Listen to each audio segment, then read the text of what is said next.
सफर जिंदगी के ऐसन, ना जाने आवे दिन कैसन।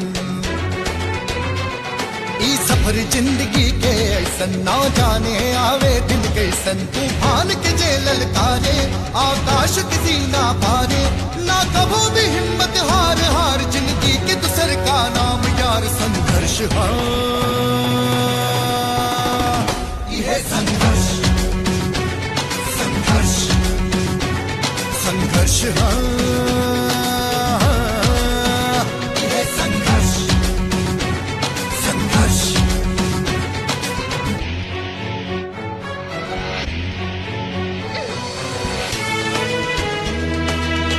खेसारी लाल यादव एक बेहद ही गरीब किसान परिवार में जन्मे थे। जब ये अपनी माँ के गर्भ में थे तो उस समय इनका जो मिट्टी का घर था वो ढह गया। इस वजह से इनके पड़ोसी के घर में इनका जन्म हुआ। 4-5 महीने वहीं पर रहे, फिर धीरे धीरे इनका घर बना तो खेसारी लाल जी अपने माता पिता के साथ अपने घर में आए। जब खेसारी लाल यादव सिर्फ 6 साल के थे तब वो भैंस चराने जाते और घर घर जाकर दूध बेचा करते।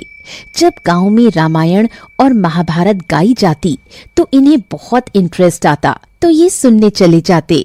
सन 98-99 में जब थोड़े बड़े हुए तो रामायण और महाभारत कैसे गाई जाती है ये सीखने लगे। उस समय ये ढोल और मजीरा बजाया करते थे, जिसके लिए इन्हें 10 रुपए पारिश्रमिक दिया जाता था। ये 10 रुपए भी उनके लिए बहुत अहमियत रखते थे। ऐसा नहीं है कि इन्हें सिर्फ रामायण महाभारत या संगीत से ही प्यार था, इसके साथ साथ इनकी रुचि पढ़ाई में भी थी। ये अपनी पढ़ाई नहीं छोड़ना चाहते थे। जो पैसे ये महाभारत और रामायण गाकर इकट्ठा किया करते थे उससे ही अपनी पढ़ाई का खर्च निकाला करते। इनके घर में 7 भाई रहते थे, जिसमें से चाचा जी के 4 लड़के और 3 ये खुद थे। इनके पिताजी अकेले कमाने वाले थे और इन सभी 7 भाइयों का ख्याल उतने ही प्यार से इनकी माता रखा करती थी। इनकी माता के मन में कभी भी ये ख्याल नहीं आया कि 4 मेरे नहीं देवरानी के बच्चे हैं। माँ से सभी बच्चों को बराबर प्यार मिलता था। इन सभी 7 भाइयों का पढ़ना लिखना, खाना पीना, कपड़े आदि के खर्चे बहुत ज्यादा थे और कमाने वाला व्यक्ति सिर्फ एक, जो थे खेसारी लाल जी के पिता। पिताजी किसान थे पर इनके पास बमुश्किल 5 से 6 कट्टा जमीन थी। इससे जो आमदनी होती थी उससे सभी की आवश्यकताएं पूरी नहीं हो पा रही थीं। इसलिए खेसारी लाल के पिता दिन में चना बेचा करते और रात के समय सिक्योरिटी गार्ड की नौकरी किया करते। एक टाइम के बाद खेसारी लाल जी कमाने के लिए दिल्ली चले गए।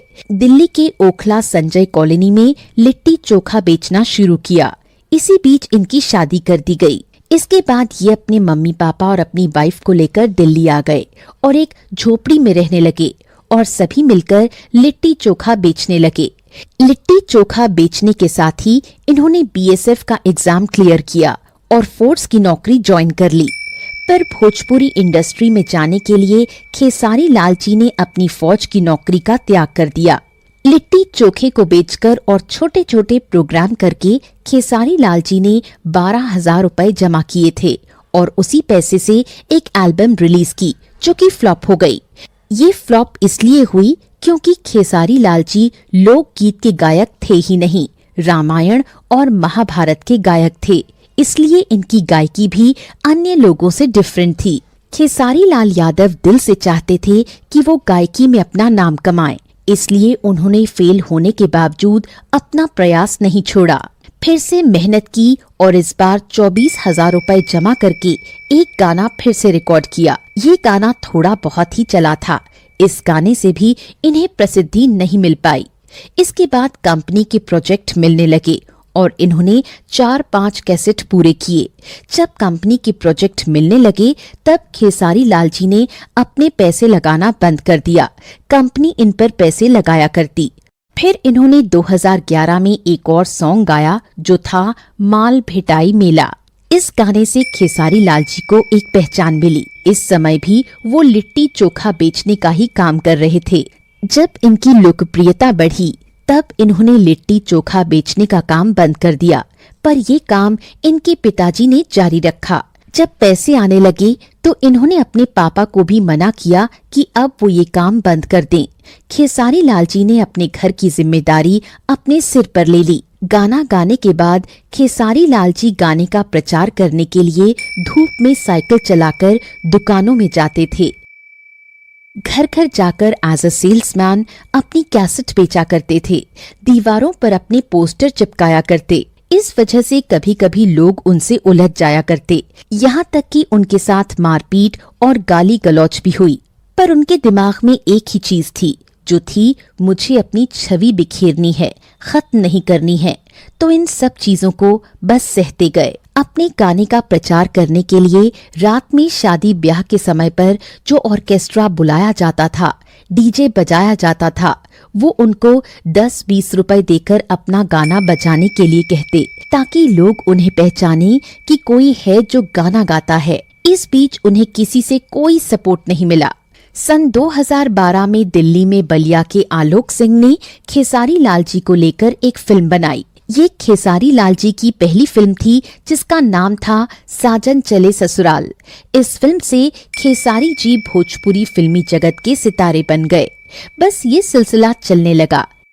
इसके बाद लगातार इनकी 3 मूवीज सिल्वर जुबली हुई। मतलब 50-50 दिनों तक इनकी मूवी हर सिनेमा घर में चलती थी। जब इन्हें मूवीज मिलने लगी उस समय भी ये अपनी गायकी नहीं छोड़ना चाहते थे। 6 जून 2017 को खेसारी लाल जी को दादा साहब फाल्के अवार्ड से नवाजा गया। खेसारी लाल यादव कहते हैं, सारे स्ट्रगल को दिल में रखते हुए और अपनी गरीबी को ध्यान में रखते हुए मैंने उस गरीबी को देखकर, उस लाचारी को देखकर इतनी कड़ी मेहनत की, कोशिश की, तो आज मैं लोगों के दिलों में हूँ। और मैं आज भी कोशिश करना नहीं छोड़ता हूँ। आज भी मैं पूरी कोशिश करता हूँ, पूरी मेहनत करता हूँ, ताकि लोग मुझे पहचाने। तो दोस्तों, आपको खेसारी लाल यादव के फर्श से अर्श तक का सफर कैसा लगा? हमें कमेंट करके जरूर बताएं।